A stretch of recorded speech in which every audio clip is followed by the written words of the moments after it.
তখন হবে রাত আনুমানিক 1টা কিংবা 1:30টা। হঠাৎ করে মসজিদের টিনের চালে খুব বিকট একটা শব্দ হলো। এতে কয়েকজন ঘুম ভাঙলো। তারা ভাবলো হয়তো ঢালপালা পড়েছে। কিছুক্ষণ পর আবার দপ দপ করে শব্দ হলো। এবারও কয়েকজন ঘুম ভেঙে গেল, কিন্তু বিষয়টাকে কেউ পাত্তা না দিয়ে আবার ঘুমিয়ে রইল। এর কিছুক্ষণ পরপরই প্রচণ্ড আরেকটি বিকট শব্দের সাথে সাথে প্রচণ্ড আত্মচিৎকার ভেসে আসলো। তখন সবাই ঘুমের ঘোর থেকে উঠে ভয়ে হিম হয়ে গেল। মসজিদের চালগুলি যেন বাতাসের প্রবল ঝাপটায় কাঁপছে। অনেক কিছু একসাথে উপর থেকে পড়লে যেমন শব্দ হয় ঠিক তেমনটি শব্দ হচ্ছিল।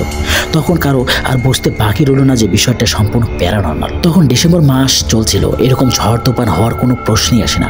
আব্দুর রহিম ভাই খুব বিচক্ষণ ছিলেন। সেই ওই অবস্থায় ওই সমস্যার কারণে ভাবছিলেন এবং দোয়া দরুদ পড়তেছিলেন। ঠিক তখনই খেয়াল করলেন নাজির ঠিক মসজিদের মেহরাবের নিচে শোয়ার বিছানা পেতেছিল। সেই তৎক্ষণাৎ সেখান থেকে নাজিরের বিছানা সরিয়ে নেওয়ায় 30 সেকেন্ডের মধ্যেই সবকিছু স্বাভাবিক হয়ে গেল।